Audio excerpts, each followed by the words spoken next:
하신 아버지 하나님 천지의 창조주를 믿습니다. 나는 그의 유일하신 아들 우리 주 예수 그리스도를 믿습니다. 그는 성령으로 잉태되어 동정녀 마리아에게서 나시고 본디오 빌라도에게 고난을 받아 십자가에 못 박혀 죽으시고 장사된 지 사흘 만에 죽은 자 가운데서 다시 살아나셨으며 하늘에 오르셔 전능하신 아버지 하나님 우편에 앉아 계시다가 거기로부터 살아있는 자와 죽은 자를 심판하러 오십니다. 나는 성령을 믿으며 거룩한 공교회와 성도의 교제와 죄를 용서받는 것과 몸의 부활과 영생을 믿습니다. 아멘. 찬송가 430장입니다. 430장.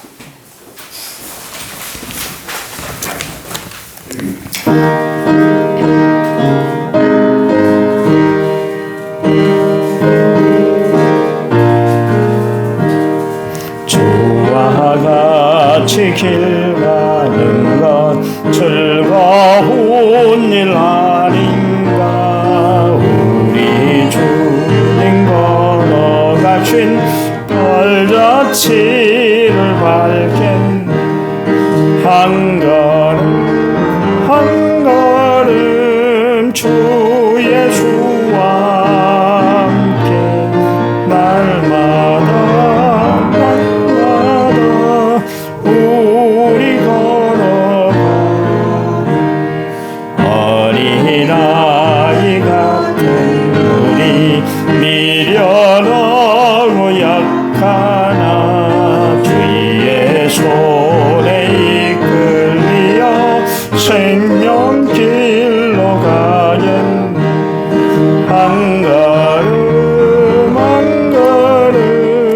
주 예수와 함께 날마다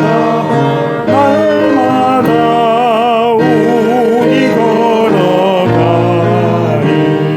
꽃이 피는 들판이나 험한 골짜기라도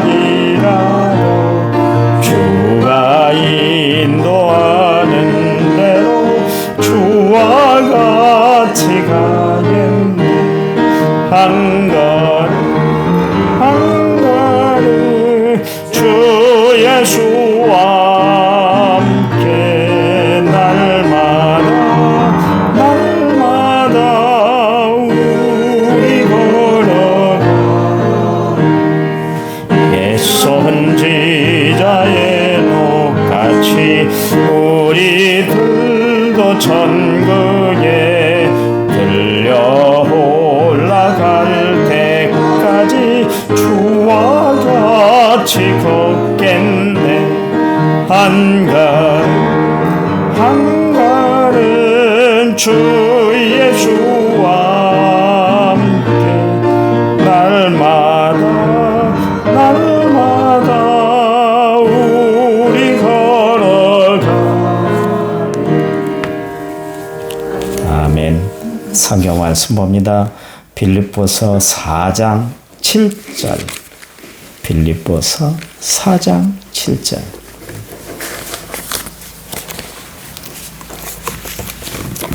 그리하면 모든 지각에 뛰어난 하나님의 평강이 그리스도 예수 안에서 너희 마음과 생각을 지키시리라. 아멘. 1차 먼저 6123번째 예물을 제가 드렸고요. 감사한금 주님 영광 받으시옵소서. 백정현 집사. 감사한금 주님 은혜 감사합니다. 남편이 유인이를 궁일히 여겨주시고 구원의 은혜를 베풀어 주시고 아들 재현이와 보미의 장례를 책임져 주옵소서. 백은경 집사님이 드렸습니다. 기도합니다. 하나님 감사합니다. 하나님은 우리의 삶을 주관하시는 분, 우리의 생의 모든 것을 관리해 주시는 좋으신 하나님인 줄 믿습니다. 그 하나님을 의지하고 날마다 감사 찬양하며 살아가는 우리 백정현 집사님을 축복해 주셔서 우리 집사님 때문에 가정이 평화롭고 또 자녀들이 주 안에서 형통하도록 도와주시고 운영하는 사업과 모든 일이 형편이 하나님 영광 가운데 은혜 안에 누리는 귀한 축복이 되도록 도와주시기 원합니다. 우리 백은경 집사님 남편 이 선생님을 위해서, 아들 재현이 또 딸 보미를 위해서 날마다 눈물 뿌려 기도합니다. 하나님, 기도가 응답되도록 역사해 주시옵소서. 소원 이루도록 하나님이 축복해 주시옵소서. 이 시간 말씀 들을 때 성령이 우리들 가운데 온전히 역사해 주실 줄 믿습니다. 예수님 이름으로 기도했습니다. 아멘. 아멘. 마음이 평안하십니까? 우리가 건강관리 못지않게 우리 마음 관리를 잘하고 살아가는 것이 참 중요해요. 잠언 16장 32절 말씀에 자기의 마음을 다스린 자는 성을 빼앗는 자보다 낫다 그랬고, 잠언 17장 1절 말씀에 마른 떡 한 조각만 있고도 화목하는 것이 제육이 집에 가득하고도 다투는 것보다 낫다. 잘 먹고 잘 사는 것이 중요한 것이 아니라 마음이 편해야 된다, 그런 이야기. 잠언 21장 9절, 잠언 25장 24절 말씀에 다투는 여인과 함께 큰 집에서 사는 것보다 움막에서 사는 것이 낫다. 큰 집에 살면 무슨 소용이 있어. 매번 싸움박질이나 하고 마음 불편하게 살면 큰 집이 아무 소용이 없다, 그런 이야기입니다. 움막에서 그냥 혼자 사는 게 낫다, 그런 이야기를 성경이 하고 있습니다. 세상 살아가는 데 있어서 마음 편하게 사는 것이 중요하다, 그런 이야기죠. 욥이 재난을 당해서 힘들었죠. 그 재난 당한 것이 힘든 것이 아니라 그를 위로한다고 찾아온 친구들이 더 힘들게 했어요. 얘는 마음을 막 흔들어 놨기 때문에. 네가 죄짓지 않고 하나님이 그 벌을 주겠어. 네가 잘못한 것이 있으니까 하나님이 그렇게 죄값으로 네가 벌 받고 있는 거야. 그런 이야기를 들을 때마다 마음이 막 아팠어요. 그런데다가 욥기서 2장 그 9절에 10절 말씀에 보면 그의 안에 살을 붙이고 지금까지 의지돼서 살아왔던 그 여인이 욥을 잘 알잖아요. 욥이 어떤 믿음을 가지고 어떻게 신앙생활을 해왔고 하나님 앞에서 어떻게 살아왔는지 잘 아는데도 불구하고 인생 그렇게 구차하게 살고 있어 하나님 욕 다 해버리고 그냥 꽉 죽어버리지 그러냐, 그러면서 비아냥 그랬잖아요. 그때 욥이 뭐라고 그랬냐면, 어찌 그대가 하는 말은 어리석은 사람과 같이 그러는지 모르겠어. 우리가 하나님 앞에 복을 받았으니까 화를 당하는 것도 마땅한 일이야. 그러면서 욥이 일체 입술로 범죄치 않았다, 범죄하지 않았다, 그렇게 이야기를 하고 있습니다. 마음 관리를 잘했다, 그런 이야기예요. 세상 사람들이 어떻게 속삭거린다 할지라도 내 마음을 관리를 잘하고 사는 것이 참 중요하다, 그런 이야기입니다. 하나님이 성도들에게 주시는 능력이 있는데 그것은 뭐냐면 강하고 담대케 하는 성령의 능력이에요. 그래서 우리가 성령 받는 것은 큰 역사를 베풀고 살아가라고 성령 받는 것도 중요하지만 더 중요한 것은 성령 받아야 하나님 자녀답게 살아갈 수가 있기 때문에 그래요. 성령이 아니고는 우리는 예수님을 주라고 고백할 수도 없고, 성령이 아니면 우리는 기도할 수 없고, 성령이 아니면 우리는 하나님의 일을 감당할 수가 없어요. 성령이 말하게 하지 않는 것은 하지 마세요. 내가 기도해보고 성령이 이때 이야기하시게 하시는구나. 그러면 이야기를 하는 거예요. 성령이 잠잠하라. 그러면 잠잠하는 거예요. 아무리 내가 좋은 이야기를 하고 좋은 마음을 품고 있다 할지라도 하지 말아야 할 말이 있을 때 그때 말하면 안 되는 거예요. 여러 사람을 실족해 만드는 거예요. 조심해야 되는 거예요. 또한 하나님이 우리에게 주시는 삶은 어떤 삶인가? 평강한 삶이요. 하나님은 우리에게 복잡을 안겨다 주고 혼란을 안겨다 주고 어려움을 안겨다 주시는 분이 아니라 미래의 희망을 안겨다 주고 우리에게 평강한 삶을 주신 분이 하나님인 줄 아시기 바랍니다.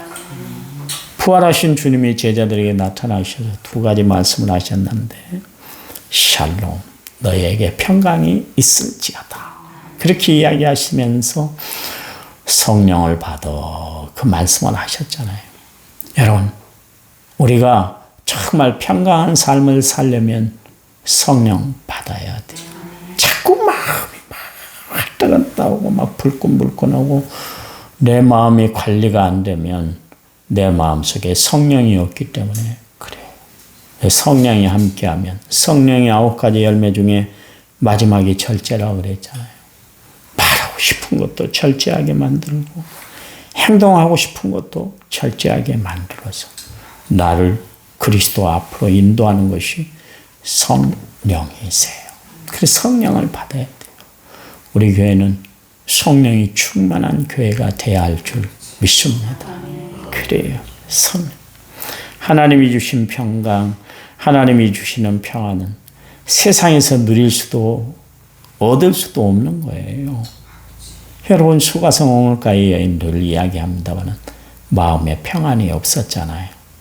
왜냐하면 한낮에 다들 오침하고 있을 때 한낮에 사람들 눈을 피해서 그때 우물가에 갔어요. 우물가라는 것은 딱 시간이 정해져서요. 그 시간에 가야 사람들을 만나 거기서 막 이야기를 해요. 그리고 스트레스를 푸는 거예요. 남편에게, 자식들에게. 그 쌓아졌던 그 모든 것들을 거기 가서 다 카타르시스하고 오잖아요. 또 어떤 정보가 있는가 듣고 오잖아요. 근데 이 여인은 그러질 못했어요.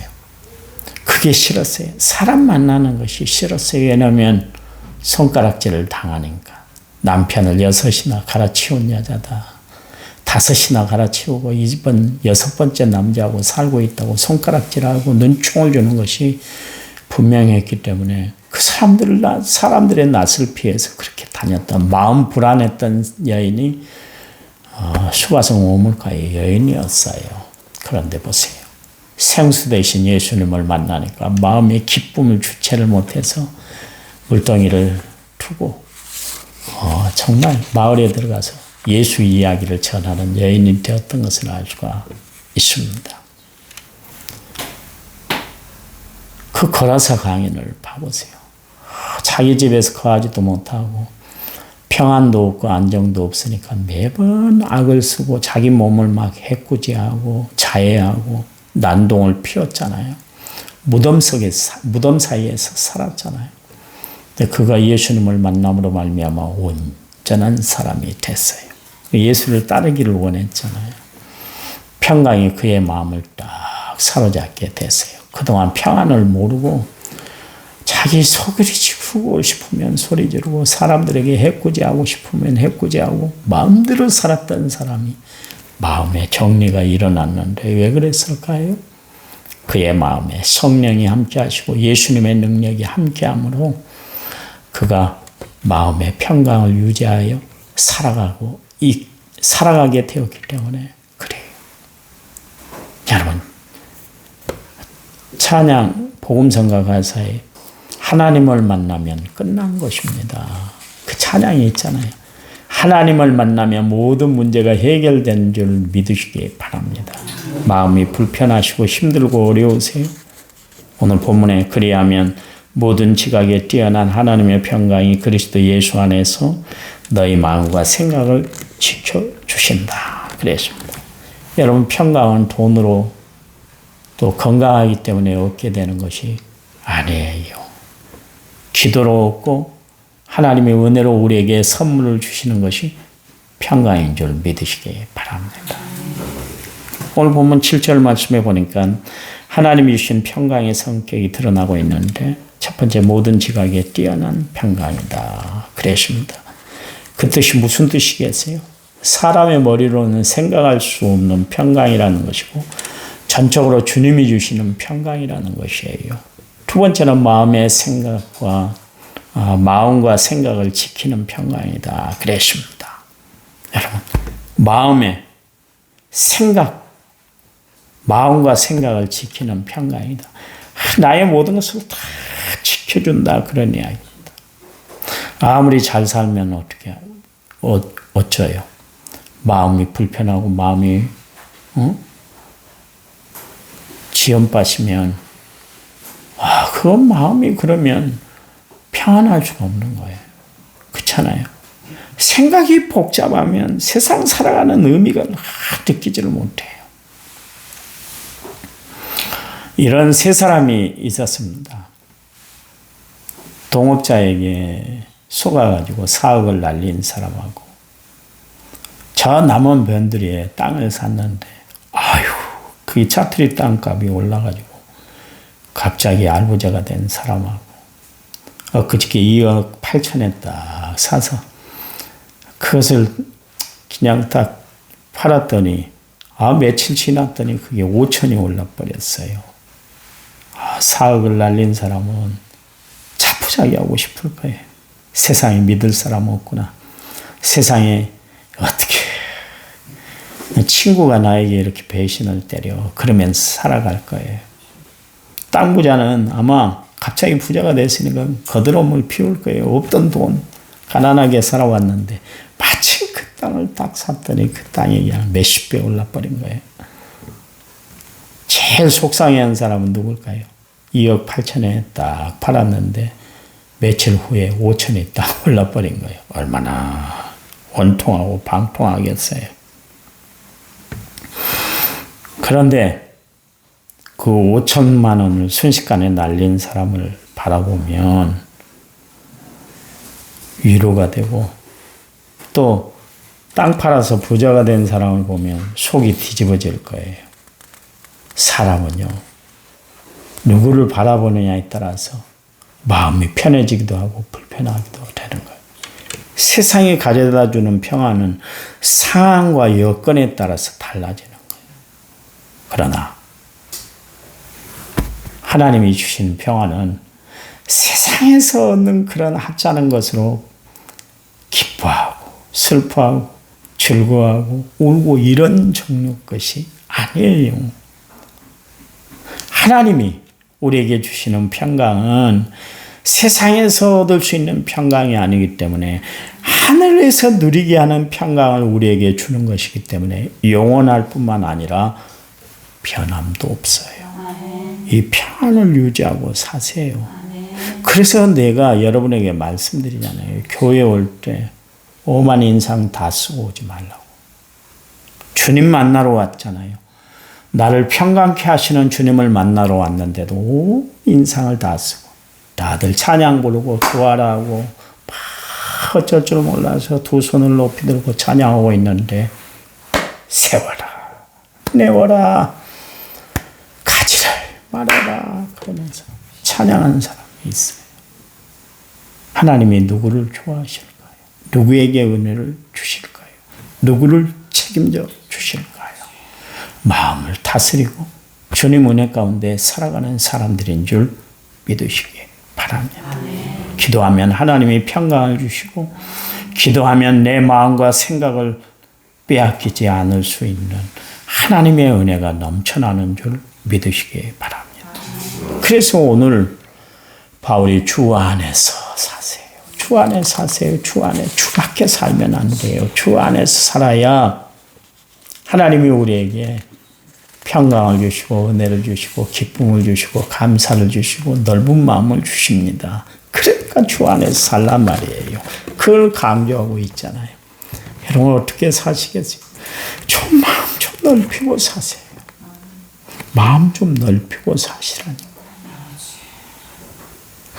좁은 마음 가지고 살지 마세요. 자기를 위해서는 온갖 것 다 치장하고 다 투자하고 그렇게 살면서 주를 위해서 인색하게 살아서 되겠어요? 하나님이 우리에게 날마다 삶을 책임져 주고 있는데도 불구하고 그렇게 살면 안 돼요. 그렇게 살면 안 돼요. 제가 여러분에게 뭘 가르칩니까? 뭘 가르쳐? 죄송한 이야기. 저라고 왜 생활이 없겠어요? 저라고 왜 어려움이 없습니까? 근데요, 내가 성도들의 사랑을 받고 산다고 하니까 성도들을 위해서 베푸는 것이 하나도 아깝들 않아요. 왜 저라고 생활이 없어요? 고기 먹고 싶어요. 뷔페 가고 싶어요. 나도 잘 살고 싶어요. 좋은 옷 입고 싶어요. 근데 성도들을 먼저 생각하면 내 것을 희생하고 싶어요. 왜요? 주는 자의 기쁨, 베푸는 자의 은혜가 있기 때문에 그렇습니다. 아멘. 여러분 제발 좀 그렇게 움켜쥐지 마세요. 움켜쥐지 마세요. 움켜진다고 잡아집니까? 움켜진다고 내 것 됩니까? 아니잖아요. 주가 역사해 주셔야 될 줄 믿으시기 바랍니다. 하나님 감사합니다. 우리를 살게 하신 분도 하나님이고 우리를 이끌어 주신 분도 하나님이십니다. 내 마음, 내 뜻대로, 내 욕심대로 살아가는 것이 인생이 아니라 하나님의 은혜 가운데 살아가는 삶이 우리의 삶인 줄 알아서 주님 앞에 모든 것을 다 드리고 맡기고 살아가는 저희를 되도록 도와주시기만을 원합니다. 힘들고 어렵지만 주님 생각하며 눈도 참고 인내하며 승리하며 살아가는 저희를 되도록 도와주시옵소서. 이제는 길이요 진리요 생명 되신 우리 주 예수 그리스도의 은혜와 하나님 아버지의 지극하신 사랑, 성령님 위로교통원의 충만한 역사가 오늘 말씀을 받고 하나님 뜻대로 거하기를 원하는 모든 성도들 위에 이제부터 영원토록 함께 하시기 간절히 축원하옵나이다. 아멘. 합심해서 기도합니다.